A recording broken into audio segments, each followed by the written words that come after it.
We're back with team number 2 in the NFC East.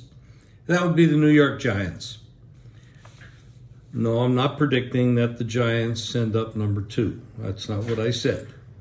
What I am saying, alphabetically, New York Giants come after the Dallas Cowboys.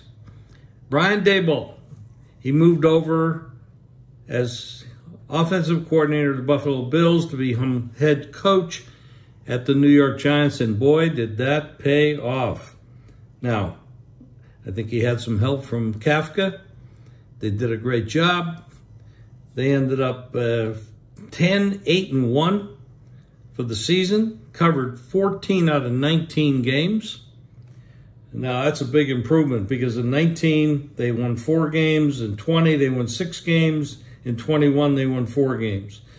That's a big improvement, a big jump. And then they go into the playoffs. They beat Minnesota. And then, of course, they lose to Philadelphia. So, what happens this year?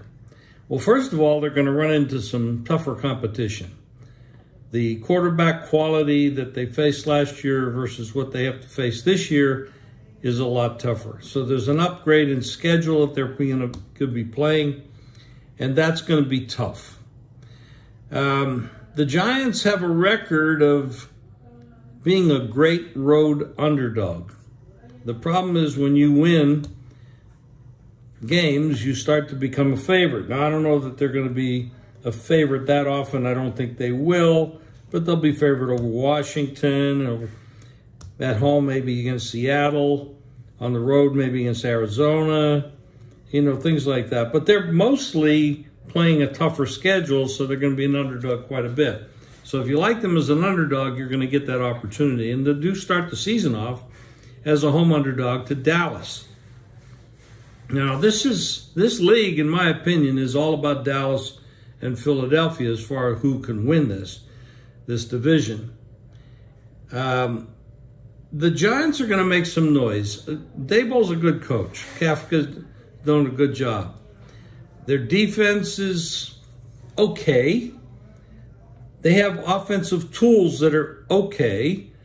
I think Daniel Jones probably overpaid, but there's a lot of people in the league that are overpaid. They just signed Saquon. That's big because without him, Daniel Jones doesn't do very well. So I'm not super optimistic that the Giants are going to do anything great this year, but I do believe that they're going to be competitive, and I don't look for a 14-5 ATS run from them, but I do believe they're going to be positive on the ATS level. But third place in this league is about all I can expect at this moment from them. Now, injuries can come into place. I mean, but beating Philly and Dallas and ending up 1 or 2 is probably not going to happen without injuries on those 2 teams. So I look for the Giants to be around where their season win total is 7.5. If it was 8.5, that would be too much. 6.5 might be a right number. 7 is okay.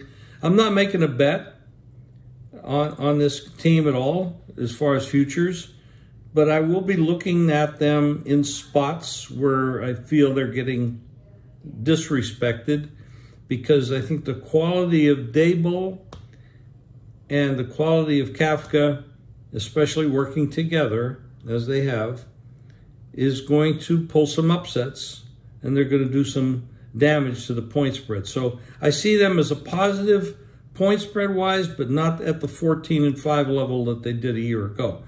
So it's kind of a middle of the road team that's not going to go anywhere. I don't think they're going to make the playoffs again, but this is the NFC, and the NFC isn't that deep in talent, so it is a possibility they could make the playoffs, but they're going to have to win probably 8 or 9 games to do that. And I'm not betting that will happen.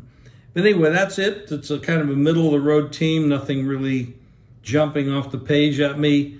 But we'll be back with the Philadelphia Eagles next.